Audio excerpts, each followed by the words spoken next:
کہ اللہ تبارک و تعالی نے اس کائنات کے وجود و بقا کو ہدایت کے ساتھ جوڑا ہے. جب تک اس کائنات میں ہدایت باقی رہے گی اس وقت تک یہ کائنات باقی رہے گی. لیکن جس وقت اس کائنات سے ہدایت اٹھ جائے گی تو اس کائنات کو اللہ تبارک و تعالی درم برم کر دیں گے، یعنی اس پر قیامت برپا کر دیں گے.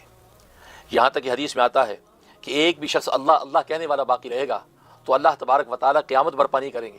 لا تقوم الساعة حتى يقال في الارض اللہ اللہ. ایک شخص جو اللہ اللہ کہے گا اس کا بھی صرف اللہ اللہ اللہ کہنے کا تذکرہ ہے. اس کا مطلب صرف اللہ اللہ کہنا ہی گویا کہ وہ اللہ کے نام میں اتنی تاب اور طاقت ہوگی اس کائنات کو تھامے رکھے گا. اس شخص کی عبادات کا ذکر نہیں، اس کی ولایت و معرفت کا ذکر نہیں، اس کی دیگر جو ہے وہ اخلاق باطنیہ اور ظاہرہ کا کوئی تذکرہ نہیں، صرف اللہ اللہ اللہ پکار رہا ہے. تو گویا کہ اللہ اللہ کہنا یہ پوری کی پوری کائنات، جیسے کہ ایک مریض ہے، ایک مریض بالکل آخری سانسوں میں ہے، دنیا کا کوئی بھی ڈاکٹر کوئی حکیم ڈیتھ سرٹیفکیٹ جاری کرنے کو تیار نہیں. وہ یہ کہتا نہیں ابھی سانس ہے، ابھی سانس لے رہا ہے، ابھی ہم اس کو ڈیتھ سرٹیفکیٹ جاری نہیں کر سکتے، اب یہ زندہ اور کوشش کر رہے ہیں کہ زندہ رہے، اس کے اسباب مہیا کرتے ہیں. بالکل اسی طریقے سے اس کائنات کی روح جب آخری سانسوں میں ہوگی اور ایک شخص اللہ اللہ کہہ رہا ہے، گویا کہ آخری سانسوں میں وہ کائنات، ایک شخص وہ بھی اللہ اللہ صرف پکار رہا ہے، باقی اس کی عبادات اور ولایات کا کوئی تذکرہ نہیں. اس کا مطلب ہے کہ بالکل آخری سانسوں میں کائنات جب ہے اس وقت ایک اللہ اللہ کہنا گویا کہ اس کی آخری سانس ہے کائنات کے. جب یہ اللہ اللہ کی آواز بھی تھم جائے گی تو یہ کائنات پر قیامت برپا ہو جائے گی. اللہ کو اس خالی خولی کائنات کی ضرورت نہیں، اس لیے کہ یہ کائنات تو اللہ تبارک و تعالی نے عبادت کے لیے پیدا کی تھی. کائنات کی ہر چیز اللہ تبارک و تعالی کی عبادت کرتی ہے. جب ایک اللہ اللہ کہنے والا باقی نہ رہا تو نتیجہ یہ ہے کہ اب اس خالی خولی کائنات کی ضرورت نہیں اور اس پر قیامت برپا ہوگی. تو اس لیے ہدایت یہ اس کائنات کے وجود و بقا کی روح ہے، بنیاد ہے. جب تک یہ ہدایت رہے گی تو یہ کائنات باقی رہے گی. چنانچہ اسباب ہدایت جتنے مہیا کیے جاتے ہیں یہ گویا کہ اس کائنات کے اندر قیامت کو دور کر رہے ہیں. اس کے وجود و بقا کا ذریعہ ہیں یہ روحانی مجلسیں، یہ تربیتی نشستیں، یہ لا الہ الا اللہ کی ضربیں، یہ درس و تدریس کی درسگاہیں، یہ اللہ اور اللہ کے رسول کی جو ہے وہ تعلیمات کا تذکرہ، اس پر عمل، یہ ساری کی ساری چیزیں یہ سمجھنے والے کے لیے ہے کہ بھائی یہ سب کی سب چیزیں قیامت کو برپا ہونے سے روکتی ہیں.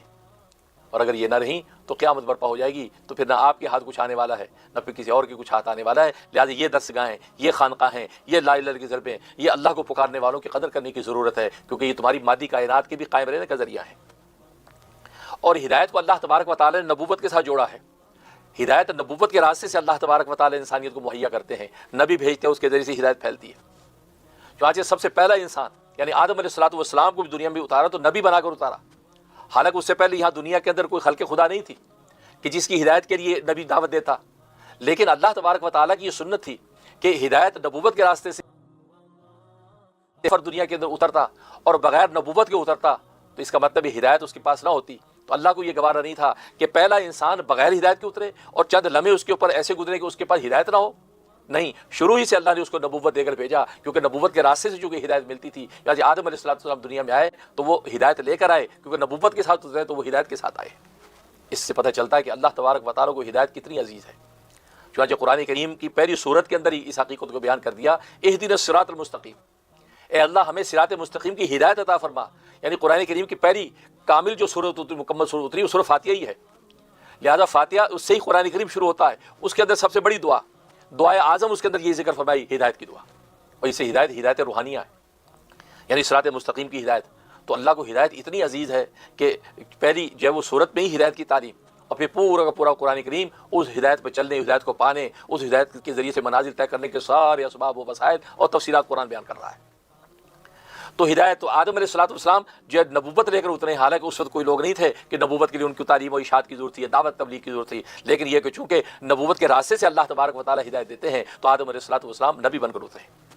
پھر یہ سلسلہ چلتا رہا، آدم علیہ السلام سے سلسلہ چلا، اور ہر زمانے میں، ہر علاقے میں، ہر خطے کے اندر نبی آتے چلے گئے، اور یہ ہدایت کا راستہ اگر پھیلتا چلا گیا، یہاں تک سب سے آخر میں محمد مصطفیٰ احمد مجتبیٰ سرکار دو عالم صلی اللہ علیہ وسلم تشریف لاتے ہیں، اور وہ ختم نبوت کا تاج پہن کے آئے. اس لیے کہ اب آپ کی ذات پر نبوت کے سارے کمالات ختم کر دیے گئے. اب نبوت کا ادنا کمال بھی ایسا باقی نہیں تھا کہ جس کے اظہار کے لیے کسی نئے نبی کو لانے کی ضرورت پیش آتی. اس لیے آپ ختم نبوت کا تاج پہن کے آئے کہ ختم نبوت یعنی نبوت کے جتنے کمالات ہیں وہ سب آپ کی ذات پہ ختم ہو گئے. اب ادنا کمال بھی ایسا نہیں کہ جس کے لیے کوئی نئے نبی کو لانے کی ضرورت پڑے. اب آپ کی نبوت ہی قیامت کی صبح تک چلے گی. اب آپ کے بعد کسی نئے نبی کی کوئی گنجائش نہیں.